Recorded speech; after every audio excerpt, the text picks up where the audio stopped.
Picture an old decaying farmhouse perched atop a lonely Wisconsin hill, its silhouette stark against the brooding sky. The wind whistles through the empty fields, carrying with it the echoes of secrets long buried. Its windows are black, staring blankly into the void, and its paint peels away in strips, as if the house itself is trying to shed the memories it holds. This silent structure has witnessed things that defy imagination.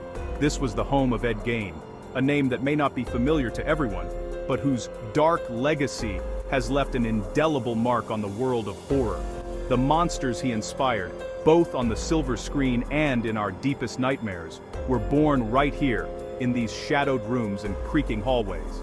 Ed Gein's story isn't just about unspeakable evil. It's a tale of profound loneliness, obsession, and a mind slowly unraveling in the isolation of rural America. In 1957, Plainfield was a trusting, peaceful town, where everyone knew their neighbors and doors were left unlocked, until Gein's horrifying secret shattered that innocence forever. The horrors discovered inside his home sent shockwaves across America, forever changing the way people viewed the safety of their own communities. Suddenly, evil had a new face, not a monster from folklore, but the quiet, unassuming neighbor you'd never suspect. How could such unimaginable darkness hide behind such ordinariness? It was a question that haunted the nation. We'll walk through Gein's troubled life, his twisted, suffocating bond with his mother, and the unspeakable horrors that unfolded within the walls of his farmhouse. We'll see how this reclusive, haunted man became the blueprint for cinema's most chilling monsters, characters that still terrify audiences today. His story is a chilling warning. Sometimes, the scariest monsters look just like us, hiding in plain sight among the ordinary. The shadow of Ed Gein still looms over horror, blurring the fragile line between fiction and reality, reminding us that true terror often comes from the real world. This is the true story behind the mask, the nightmare that inspired legends. Welcome to the nightmare that changed horror forever. Step inside, if you dare. Ed Gein was born in 1906, in the rural heart of Wisconsin, entering a world already marked by hardship, poverty, and struggle. His father, George, was a defeated alcoholic, unable to provide stability or comfort for his family. His mother, Augusta, ruled the household with an iron fist and a relentless religious fury. Augusta viewed the world as a place of sin and corruption, especially when it came to women, except, of course, herself. She filled Ed and his older brother Henry with fear, reading them tales of biblical wrath, punishment, and damnation almost every night. Eddie, a shy and awkward boy, desperately clung to his mother's approval, seeking comfort in her strict embrace. Augusta moved the family to a remote, isolated farm, cutting them off from the rest of the world and any outside influence. There were no friends, no visitors, just endless chores, sermons, and the constant presence of his mother's judgment. Henry, the older brother, began to question their mother's suffocating grip, sensing the damage it was causing, but Ed never did. Instead, Ed became Augusta's shadow, utterly devoted and obedient, never daring to defy her wishes. Their world shrank to the boundaries of the farm and the rigid rules Augusta enforced, leaving no room for outside ideas or friendships.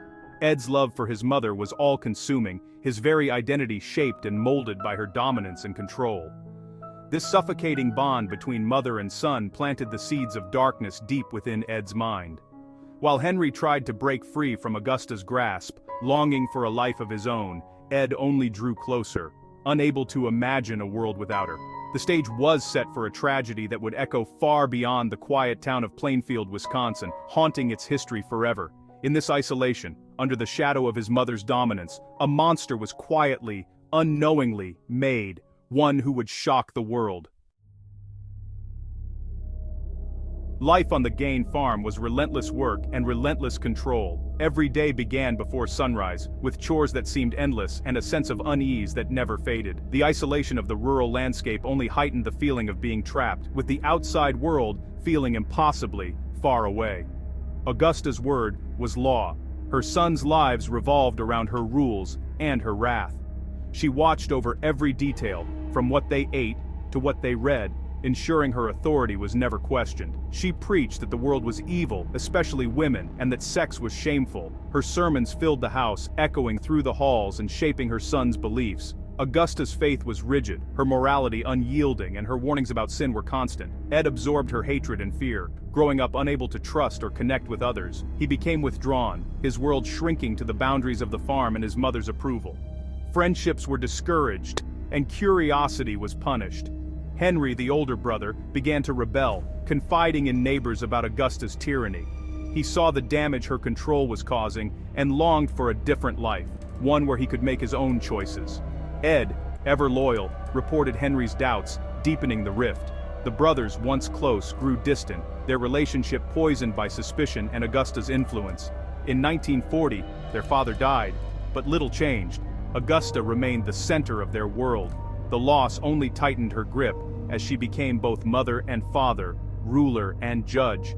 Then, in 1944, a fire broke out. The flames consumed more than just the barn. They marked the beginning of the end for the Gein family.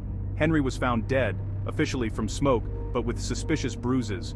Whispers of foul play lingered, but no one dared to question the official story. No one suspected Ed, but now he was alone with Augusta. The house felt emptier, the silence heavier, as mother and son became even more isolated. The farm grew quieter, the walls closing in. The outside world faded further away, leaving only memories and routines. Ed's dependence on his mother only intensified. She was his only companion, his only guide, and the only voice he heard. With Henry gone, Augusta's grip was absolute. Ed's life was shaped entirely by her will, his identity molded by her beliefs. The seeds of horror were growing, watered by isolation and obsession. The farm, once a place of life, became a breeding ground for darkness. Ed's world shrank to just two people, until even that would be lost. The emptiness of the farmhouse mirrored the emptiness inside him. The tragedy of the Gein family was nearly complete. The echoes of loss and control haunted every room, every memory. Soon, Ed would be left with nothing but his memories, and his darkness. The boundaries between reality and nightmare began to blur. The nightmare was about to begin. In the shadows of the Gein farm, something truly terrifying was taking root. After Henry's death, Ed had his mother all to himself. He became her caretaker as her health failed, tending to her every need. Augusta's cruelty persisted, but Ed's devotion never wavered. When she died in 1945, Ed's world collapsed. He sealed off her rooms, preserving them as a shrine. The rest of the house decayed, mirroring his mind. Ed retreated into isolation, living in squalor and odd jobs. Locals saw him as odd but harmless. Weird old Eddie. No one guessed what he did in the darkness of that farmhouse. For 12 years, Ed lived alone, his loneliness festering. He began reading anatomy books, his interests turning macabre. The line between grief and madness blurred. Ed's secrets grew in the shadows, waiting to be discovered. The quiet farm hid horrors no one could imagine. November 16, 1957. Bernice Worden vanished from her hardware store. Her son, the deputy sheriff, found blood in an open register. Ed Gein had been the last customer. Years earlier, Mary Hogan had disappeared under similar circumstances. Suspicion turned to Ed, the town's odd handyman. Police drove to the Gein farm, expecting little. Instead, they entered a nightmare. In a dark outbuilding, they found a body hanging like butchered meat. It was Bernice Worden. The shock was immediate and overwhelming. This was no simple crime, it was something monstrous. The farmhouse, silent for years, was about to reveal its secrets. The officers braced themselves for what lay inside. What they found would haunt them forever. Plainfield would never be the same. The true horror was just beginning. Inside Gein's house, police found filth, and something far worse. Human skulls used as bowls, chairs upholstered with skin, a lampshade made from flesh, masks crafted from faces, a belt of human nipples, boxes of preserved body parts. The remains of Mary Hogan and Bernice Worden were among the grisly trophies. The house was a grotesque museum of death. Ed confessed, for years he'd robbed graves, targeting women who resembled his mother. He brought bodies home, fashioning them into household items and clothing. His goal, to create a woman suit and become his mother. He wanted to crawl into her skin, literally. The officers, hardened by experience, were shaken to their core. The truth was more disturbing than any fiction. Ed Gein, The Quiet Handyman was a grave robber, murderer, and craftsman of the dead. The nightmare hidden in Plainfield was finally exposed. The world recoiled in horror. The legend of Ed Gein was born. News of Gein's crimes stunned Plainfield and the nation. The Quiet Handyman was now the Butcher of Plainfield.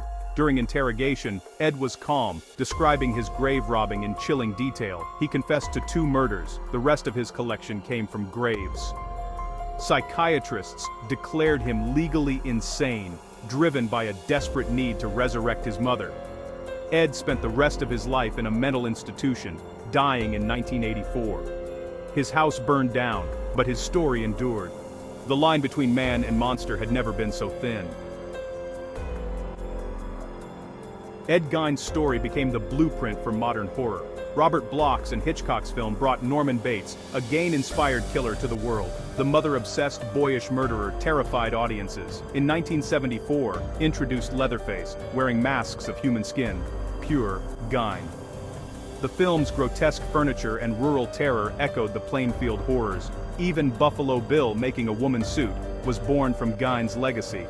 These icons, Bates, Leatherface, Buffalo Bill, are all Gein's children. His crimes blurred the line between reality and nightmare. The shadow of Ed Gein still shapes horror's darkest corners. The real monster behind the mask remains unforgettable. Decades later, Ed Gein's story still grips us. True crime's popularity shows our fascination with real monsters. Gein was the original boogeyman, ordinary, unthreatening, yet hiding unimaginable evil. His story forces us to confront the darkness that can exist in anyone.